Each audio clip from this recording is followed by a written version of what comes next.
O presidente Lula, em entrevista há pouco na CNN, a Rose já citou essa entrevista, voltou a criticar a taxa de juros e a polemizar contra a independência do Banco Central, estimulando a mobilização social contra o presidente da instituição, Roberto Campos Neto.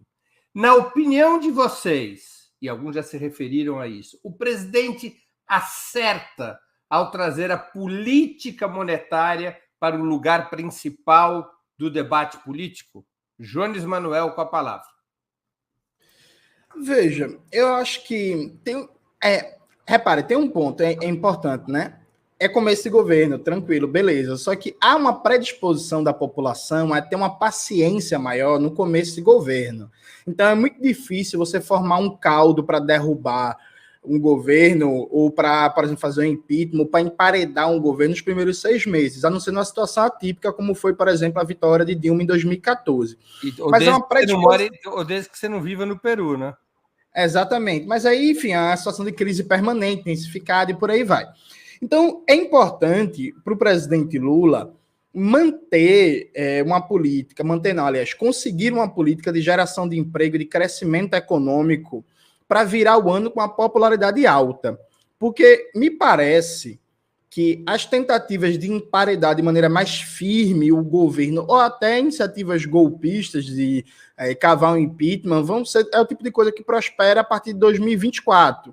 Especialmente pelo não sucesso da manobra político-militar do dia 8 de janeiro para arrancar uma GLO e aumentar a tutela militar sobre esse governo, parece que está se esperando um momento de fragilização do governo. A partir do momento que o Lula vai para cima do Campos Neto, vai para cima da política do Banco Central e mobiliza todo um debate sobre política de juros, sobre a autonomia do Banco Central, sobre expansionismo fiscal e por aí vai, o Lula está criando as condições para ele ter um governo com mais popularidade. Porque, gente, cá entre nós, eu até falei isso e fui mal interpretado, que eu falei assim, muito massa o Silvio de Almeida, muito massa a Aniele Franco, a Sônia Guajajara e por aí vai. Só que esses ministros, essas políticas importantes, não fazem com que um governo seja avaliado como popular para mais ou menos 50 milhões de brasileiros, que a gente está falando de um contingente da classe trabalhadora que não é organizado, não está em sindicato, não está em movimento social e que responde ao governo de acordo com, grosso modo, suas condições econômicas. Então, se o salário está em crescimento, se o poder de compra está em crescimento, se o emprego está em crescimento, se o custo de vida está em queda, vai ter uma aprovação positiva. A prova disso é o próprio período petista,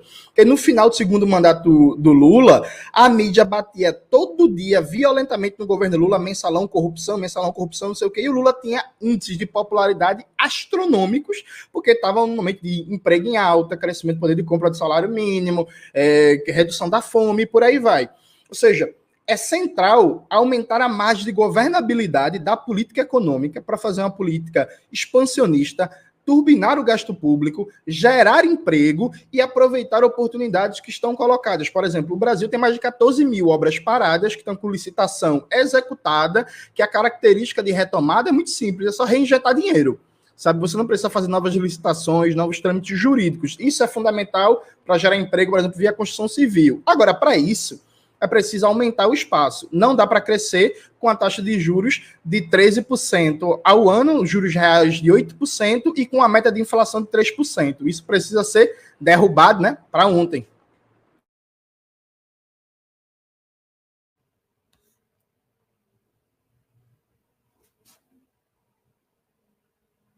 Com a palavra, Rose Martins. Eu estava mutado aqui. Breno, você perguntou se o Lula deve chamar a população para esse debate, não é isso? Não, eu vou refazer a pergunta. Vou repetir a pergunta, não refazê-la. Se Lula acerta em trazer a política monetária para o lugar principal do debate público. Ele escolheu a política monetária e não a política fiscal ou não qualquer outra medida. Ele trouxe a política monetária, a taxa de juros, a independência do Banco Central para o lugar central do debate. Então, o que eu pergunto a vocês, se ele acerta ao fazer essa opção.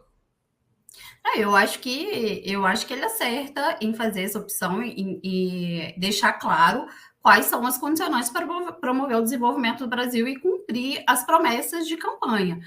A gente tem essa taxa de juros altíssima, né, que fica destinada ao pagamento da dívida, sem conseguir criar um cenário de desenvolvimento e de gasto público.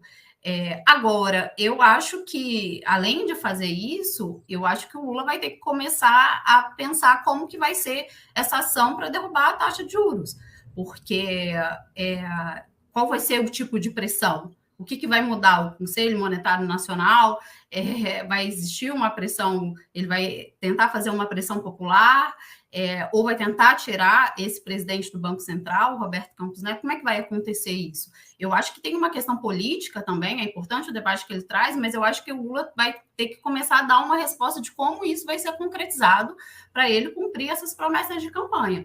Então, eu acho que não adianta, nesse momento, o Lula ficar o tempo todo repetindo isso e não mostrar qual vai ser o caminho, porque são mostrar os resultados econômicos e voltar com o investimento econômico no Brasil, principalmente do Estado, é uma das coisas mais importantes para alavancar a economia brasileira. Muito bem. Iole Ilíada com a palavra.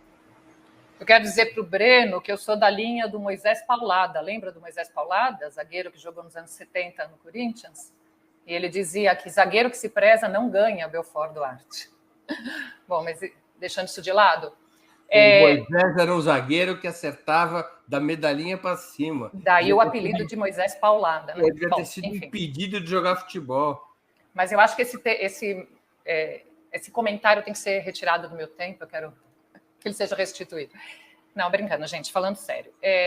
A sua pergunta, Breno, é sobre se o Lula acerta em colocar esse debate no centro, ou colocar essa questão no centro do debate. Mas eu acho que ele não colocou isso no centro do debate por uma opção, por uma decisão tática ou estratégica. Eu acho que as circunstâncias colocaram isso no centro do debate. Eu tenho uma avaliação que é meramente especulativa, mas conhecendo os atores envolvidos, me parece que, em conversas reservadas, talvez com o Lula, mas provavelmente com o Fernando Haddad, o Roberto Campos Neto tinha dado a entender que se houvesse uma sinalização do governo em prol de alguma responsabilidade fiscal, que ele, na primeira reunião do Copom, defenderia uma redução dos juros. Quando isso não acontece, isso provoca a reação do Lula, que para mim é uma reação baseada nisso. Nós confiamos na que você agiria de boa fé. E isso explica também porque a manifestação do Fernando Haddad foi de decepção. E ele chega meio que a dizer isso, nós esperávamos um gesto de boa vontade. Então, eu tenho a impressão de que, tudo isso é especulativo, hein? Insisto, mas eu tenho a impressão de que o que foi feito na reunião do Banco Central, na reunião do Copom, na verdade, foi considerado uma afronta, porque as conversas indicavam outra coisa. Isso fez com que o Lula dissesse, não, chega, esse menino está abusando. E aí eu acho que o Lula subiu o tom. Ao subir o tom, ele fez muito bem. Eu não tenho tempo aqui, nós já discutimos aqui muitas vezes a indecência que é a independência do Banco Central, mas ele fez muito bem, ele pautou isso. Quer dizer, eu acho que isso não seria pautado se os juros tivessem baixado meio ponto. Né? Mas isso acabou sendo pautado. E isso foi muito importante, porque outros setores da sociedade começaram a se manifestar. Para além dos trabalhadores que fizeram manifestações, ainda que pequenas, mas também chamadas em cima da hora, então elas foram importantes. Além disso, outros setores do capital começaram a se manifestar, timidamente, mas se manifestaram.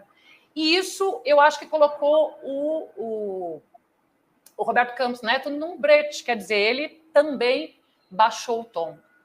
Então, eu acho que isso pautou o debate público e isso também colocou o Roberto Campos no seu devido lugar. Mas a minha intuição, e insisto que é mera especulação, me indica que havia uma crença de que ele baixaria os juros e que ele defenderia isso, e por não tê-lo feito, é que a reação provocada foi dessa bom.